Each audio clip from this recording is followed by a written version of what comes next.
د پاکستان هیواد د بلوچستان ایالت کې خپل ټولو افغان کډوالو ته سلامونه. خدای دې وکړي چې روغ جوړ باسي. لکه څرنګه چې تاسو ته معلومه ده چې زموږ تاسې د پیوار کارت درلودونکو ټیم پر 10 جون 2025 باندې ختم شو. نن د جولای 8 نیټه ده، خو بیا هم د وفاقي ګورنمنت د خوا څخه خاص کر د سفران د وزارت د خوا څخه یو لیټر جاری کړل شوی چې په هغه لیټر کې د ټولو څلور صوبو د انتظامیه څخه دا غوښتنه شوې وه چې پیوار کارت درلودونکي افغان کډوال باید ونه ځورول شي چې ترڅو د وفاقي ګورنمنت د خوا څخه د دوی په اړوند باندې فیصله جاري کیږي. خو بیا هم په بلوچستان ایالت کې خاص کر د کوټ په ښار کې زموږ د افغان کډوالو نیول د پیوار کارت درلودونکو او زیرول لړۍ شروع وه. خو نن او پرون کې د زموږ د بلوچستان د کمشنر صاحب ښاغلي ارباب طالب المولا صاحب د خوا څخه د بلوچستان د صوبایي حکومت د ضلعو او د کوټې د ښار ټول انتظامیه ته لیټر جاری کړل شوی دی چې په هغه لیټر کې دا غوښتنه ځینې شوې ده چې دوی ته 4 د جولای باندې کوم لیټر چې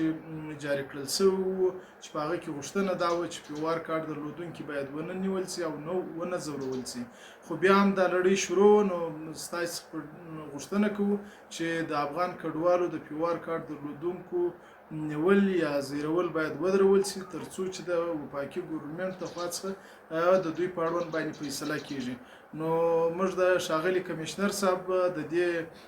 سترې پریکړې او د دې د خوشحالۍ د پریکړې مننه کوو چې زموږ د افغان کډوالو خاص کر د کوټ په ښار کې چې کوم افغان کډوال د دې مشکل سره مخامخ و نو د دې مخنیوي وکړي او د پولیسو او لیویس د خبرتیا ورکړله. نو افغان کډوالو موږ د ښاغلي کمشنر صاحب او دارنګه زموږ د مهاجرینو د رئیس صاحب او د یونیسیار مننه کوو چې هر وخت کې زموږ غږ اورېدلی دی او دارنګه د پاکستان د سفران د وزیر صاحب ښاغلي امیر مقام صاحب او چیف کمشنر صاحب مننه کوو چې زموږ د افغان کډوالو په اړوند باندې دوی زموږ سره بالکل وژه پر وژه ولاړ دي او زموږ ټول مشکلات دوی اورېدلی دي او د خپل وفاقي ګورنمنت سره په دغه اړوند باندې په تماس کې دي چې ترڅو زموږ مشکلات حل شي. نو یوه خبره بیا هم ستاسو ته کوم افغان کډوالو ورونو چې خپل اورجنل کارډونه چې دی هغه په جیب کې د ځان سره وساتي او چې بازارو یا